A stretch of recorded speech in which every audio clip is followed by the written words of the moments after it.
नमस्कार शेतकरी मित्रांनो, सीमा डेअरी फार्म चॅनलमध्ये आपल्या सर्वांचं स्वागत आहे. मित्रांनो, व्यवसाय करत असताना आपले कष्ट जर प्रामाणिक असतील तर व्यवसायामध्ये आपल्याला 100% यश मिळतं. कारण आपले कष्ट हे व्यवस्थापन करत असताना एक प्रामाणिक स्वरूपात आपण कष्ट केले पाहिजे गोठ्यावरती. असं नाही आहे की फक्त जनावर सांभाळण्यासाठी किंवा घर खर्च चालवण्यासाठी अशा प्रकारे व्यवसाय करणं पूर्णपणे चुकीचं आहे. आपले कष्ट हे प्रामाणिक असले पाहिजे आणि त्या कष्टाला एक व्यवस्थापनाची जोड असली पाहिजे. आणि ही व्यवस्थापनाची जोड देत असताना वेळोवेळी गोठ्यामध्ये बदल करत राहणं गरजेचं असतं. कारण आपण बघू शकतो की दूध व्यवसाय हा असा व्यवसाय आहे की याच्यामध्ये वेळोवेळी अडचणी येऊ शकतात किंवा वेळोवेळी एखादी नवीन घटना गोठ्यावरती घडू शकते. आपण जर एखाद्या गायीकडून आपण कालवडीची अपेक्षा केली आणि तिला गोरा झाला तर हे आपला एक चांगल्या प्रकारे आपला एक हिरमोड होऊ शकतो किंवा आपली मानसिकता खचून जाऊ शकते. त्यासाठी व्यवसाय करत असताना प्रत्येक गोष्टीचं ज्ञान घेऊनच व्यवसायाला सुरुवात केली पाहिजे. प्रामाणिकपणे आपण जर कष्ट केले तर 100% आपल्याला आज नाही तर उद्याला 100% ती गोष्ट आपल्याला भेटत जाईल.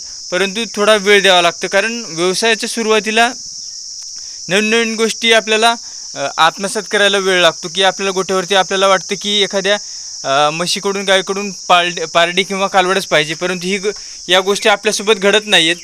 परंतु कुठंतरी या गोष्टी आपण करत गेलं तर कालांतराने ते गोष्टी आपल्यासोबत घडत जातात. फक्त आपल्याला प्रामाणिकपणा आपल्या अंगामध्ये पाहिजे, कष्ट पाहिजे आणि संयम पाहिजे. संयम ठेवला की प्रत्येक गोष्ट आपल्याला भेटत जाते.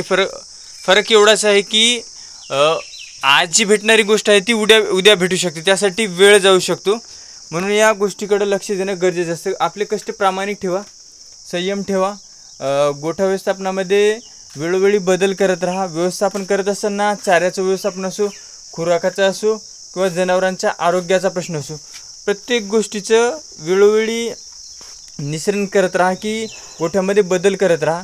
या प्रत्येक गोष्टीला आपल्याला तोंड देता आलं पाहिजे. असं नाही आहे की व्यवसाय करत असताना पूर्ण गोष्टी दुसऱ्यावरती सोडून दिल्या पाहिजे. फक्त गोठ्यावरती डॉक्टर येईल आणि माझा गोठा सगळा व्यवस्थित करेल असं पण नाही झालं पाहिजे.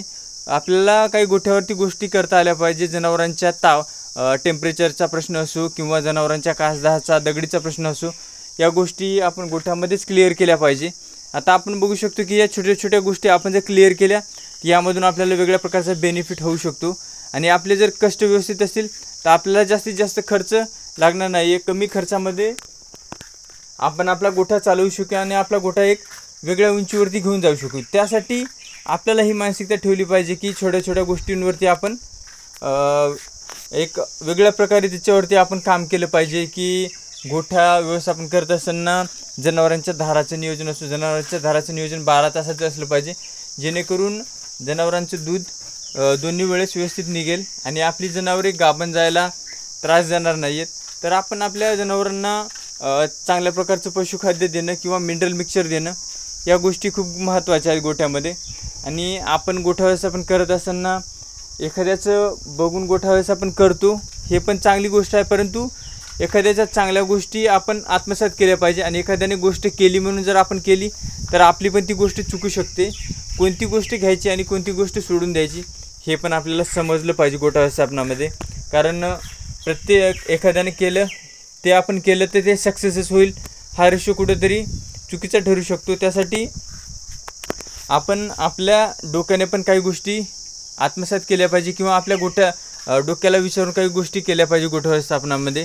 की एखाद्याने केली म्हणून गोष्ट करायची नाही. एखाद्याने जर मोठा गोठा बांधला किंवा गोठ्यावरती खर्च केला तर आपल्याला त्याचं बॅकग्राऊंड बघायचं किंवा त्याची आता सध्याची परिस्थिती काय आहे हे बघूनच आपण पण आपल्या गोठ्याची सुरुवात केली पाहिजे.